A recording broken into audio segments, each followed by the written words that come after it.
Hello, Bricky fans, to another review, and today I'm reviewing Furno XL, which is one of the Brain Attack series figures, and the age range was 8 through 16, and it came with 103 pieces, and the set number is 4400. And this is Furno XL, and he's one of my favorite Hero Factory figures, let's just say. Yes, and also I encourage you to watch this review, even if you're not a fan of Hero Factory, because I'll cover why I like Bionicle as well as Hero Factory, because this is a pretty good figure, and the CCBS system is pretty nice. But yes, let's go ahead and review Furno right now. So, right off the bat, let's go about the color scheme. So the color scheme is like a silver and red. There's a lot more silver, let's say. And there's some dark gray, which is fine, and black, but his main color scheme is silver, or light silver, and or metallic color, like platinum. And not Metro red, but Matza red, usually, or just to be more specific, light red. But yes, the color scheme is wonderful on this figure, just like any other CCBS system type figure like the new Bionicle sets. But yes, this is how he looks. I know these Exo-Force pin arms are supposed to be red, but they're gunmetal gray, but it still doesn't mind. It's okay. Also, sorry about the lighting. But yes, the color scheme is great. Oh, and I forgot about the dark orange. And yes, he has a shield kind of like Kopaka now, but it's a little bit more smaller. But I'll get into why he doesn't have a hand holding this. He has a wonderful cape, which is like made out of some sort of soft fabric. It's better than the Vazon and Fenrock cape. I guess I'll say that came out in the 2006 Bionicle year, usually. But yes. But let's go to the pros of this figure right now. So the pros of this figure.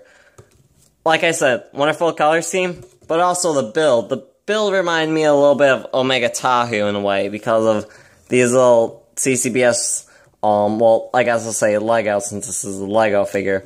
These Lego CCBS system, like, parts. And it fits well, it makes it look like it's continuing on. But also, these frontal parts, too. Yes, they aren't covered very well on the back, but it's still pro. Some might say it's pro, but it's still pretty good. Also, another pro for this figure is that it's fully covered. There's no empty socket joints. Well, there might be one or two, but that's basically it. But there isn't really any there's empty socket joints. Well, none, I mean, in this figure, which is fine, well, except for the back, but it still won't matter for, like, the posability.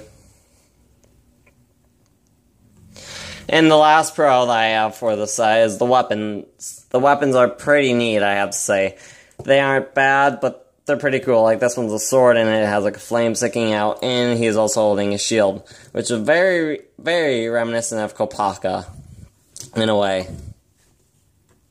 Now, let's go on to the cons. The cons of this figure, like I said, usually the back of this figure doesn't look well. And if you take off the cape, he doesn't look very well, even though that probably limits possibility.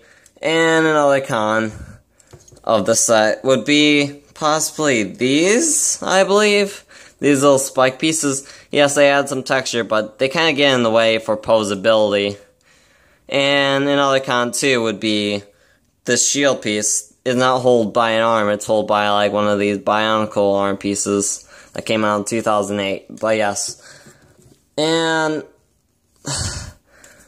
for these pieces, for another con, these pieces should have been swapped for kind of like a red, or like a, I guess say orange, but still, like a longer red, so that they are less gappy.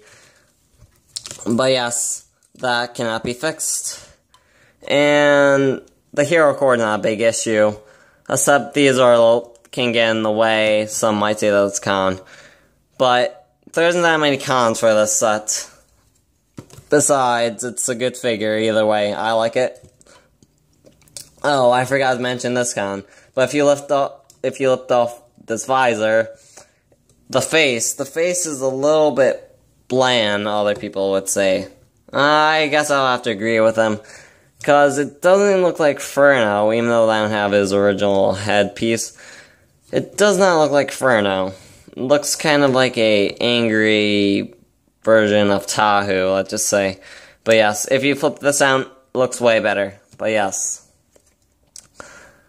And that's basically the pros and the cons for this figure. And now let's go ahead and go on to my final thoughts on this figure right now. So my final thoughts on this figure. This figure is very, very good, I guess I'll say. Even though that has some flaws, it's still a good one. I think he, of course, retailed for about $20, which was a good deal. And he came with 103 pieces. I think Tahu... Well, I think no, actually El Neo comes with 133 pieces, I believe. I could be wrong, just tell me in the comments. But yes, this is, Furno XL. Looks like a good figure. Yes, I do like Stormer XL. He's another one of my top Hero Factory sets.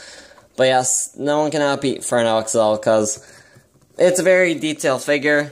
Not as detailed as the new Bionicle sets, but he's still pretty good. Probably the Bionicle sets were an inspiration of this figure, I believe. I could be wrong, but yes. Because it has all the attributes of the new sets usually, but it's nothing that bad. But, yes. And also sorry for the lighting. I don't have good lighting right now since my light is a little bit dim for some reason. But I don't want to get into that, but yes. So this is my review of Furno XL. Hopefully you guys enjoyed it. Make sure to like, subscribe, and comment. And we're close to 1,000 subscribers. So yes, hit that subscribe button as well. And like this video if you want to. And yeah, and also tell me if I should improve on my reviews. Because I would love to hear your guys' feedback. But yes, thank you for watching. And stay tuned in for more. See you guys there. Bye!